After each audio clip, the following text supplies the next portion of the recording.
이번 시간에는 레이어의 개념에 대해서 살펴보도록 하겠습니다. 기본적으로 포토샵이 제공해주는 레이어는 일종의 투명한 유리 또는 투명한 비닐과 같은 기능을 제공합니다. 또는 상황에 따라서는 특정 이미지를 담아주는 용기 같은 용도로도 사용할 수 있습니다. 먼저 파일 메뉴에서 눌러갖고 새로운 문서 하나 만들어주겠습니다. 도큐먼트 타입은 인터내셔널 페이퍼를 해갖고 여기서 사이즈 이런 걸 지정해 줄 수도 있고, 또는 포트를 선택해갖고 나는 57 사이즈 또는 46 사이즈 적당한 사이즈 선택해주고 OK 하겠습니다. 이렇게 포토샵에서 새로운 문서를 하나 만들어주면 기본적으로 백그라운드 레이어가 생성됩니다. 이 백그라운드 레이어 같은 경우는 포토샵에서 작업하는데 어느 정도 제약사항에 따른다고 했습니다. 이것을 일반 레이어로 바꾸고 싶다 그러면 얘를 땅땅 더블 클릭해서 적당히 이름 지정해주고 OK 해도 되고, 컨트롤 Z 하겠습니다. 아니면 얘를 마우스 오른쪽 버튼 클릭한 후 레이어 프롬 백그라운드 선택해갖고 똑같은 대화상자가 나타납니다. OK 해갖고 일반 레이어로 바꿔줍니다. 지금 여기가 흰색으로 되는데 이 상태에서 한번 페인팅을 간단히 한번 해보겠습니다.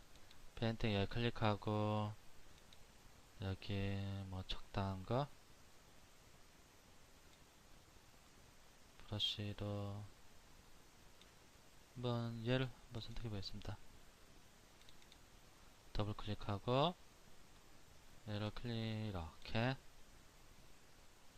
페인팅이 되는 모습을 볼 수 있습니다. 브러쉬를 낙엽으로 선택했기 때문에 이렇게 페인팅이 되는데, 새로운 레이어를 추가하겠다 그러면 지금 레이어 패널입니다. 여기는 채널 패널, 패스 패널, 레이어 패널. 레이어 패널 밑에서 여기 보면은 Create a new layer 아이콘이 적용되는데 얘를 클릭합니다.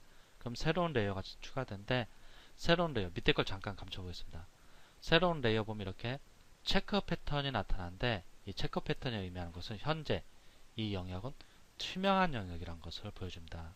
그렇기 때문에 위에 쪽에 분명히 레이어가 있는데도 투명하기 때문에 그 밑에 있는 흰색이라든지 다음과 같은 패턴이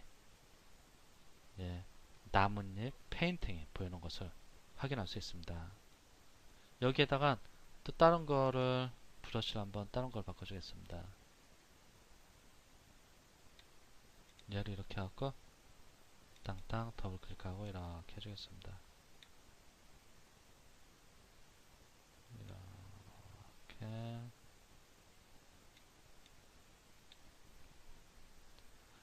지금 레이어 1 여기 클릭하면 여기가 하이라이트 되고, 클릭하면 또 하이라이트 됩니다.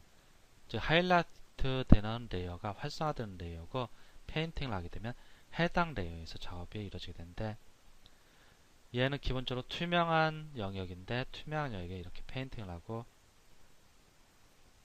페인팅이 없는 영역에서는 그 밑에 레이어의 내용물이 보이게 됩니다.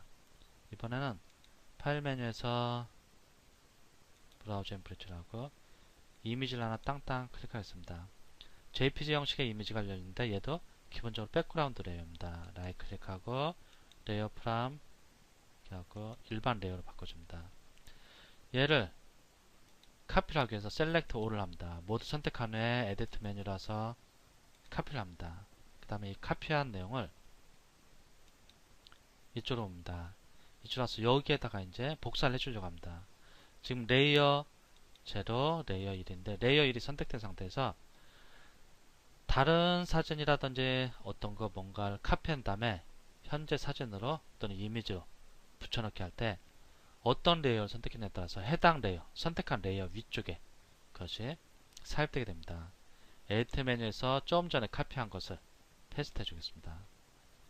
레이어 1 위에 레이어 2가 생기는데, 레이어 2에는 좀 전에 카피했던 내용이 들어오는 것을 확인할 수 있습니다. 즉 레이어 2는 특정 이미지를 담아두는 그러한 역할을 하고 있는 것을 확인할 수 있습니다.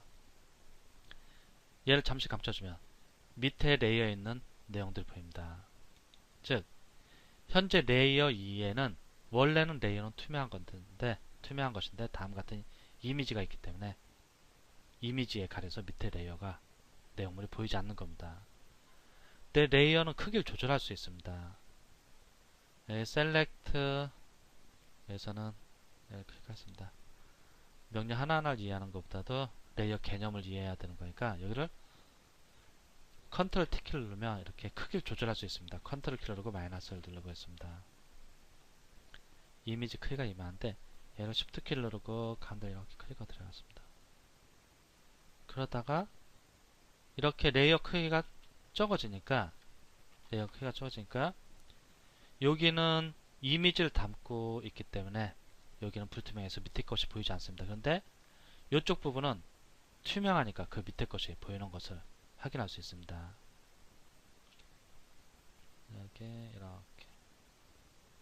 이렇게 하고 또 이동도 이렇게 좀 해주겠습니다. 이렇게 해주겠습니다. 그럼 이런 식으로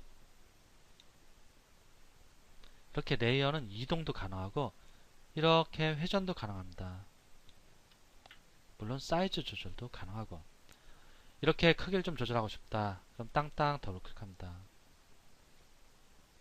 만약 이 레이어 2를 감추고 싶다. 그럼 여기 둔 아이콘을 클릭해서 감춰줄 수 있습니다. 그럼 밑에 게 모두 다 보이고 다시 보이게 하면 이렇게.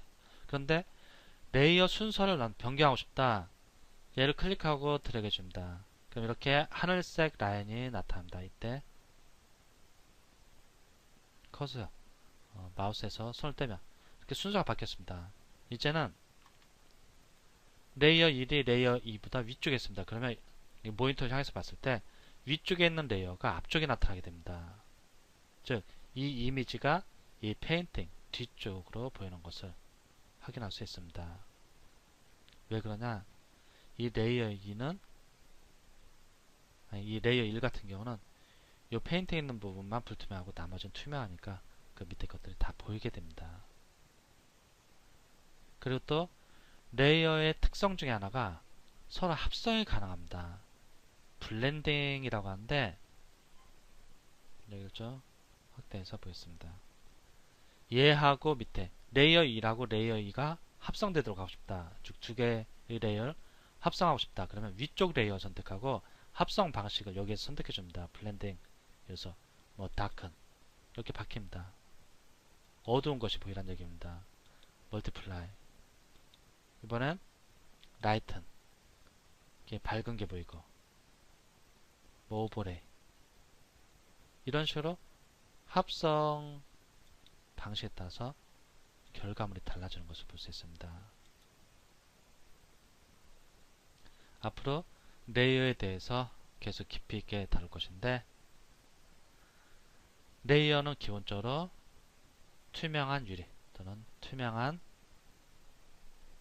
비닐과 같다 이렇게 생각을 해주시고 레이어에는 항상 이렇게 페인팅 작업이 가능하다는 점 그걸 기억해 두시고 또 이 이미지를 담고 있는 레이어를 봤을 때는 레이어는 이미지를 담아두는 그러한 용도로도 사용할 수 있구나 라는 점도 기억을 해 두시기 바라고 레이어와 레이어는 항상 합성할 수 있다는 것도 꼭 명심해 두시기 바랍니다.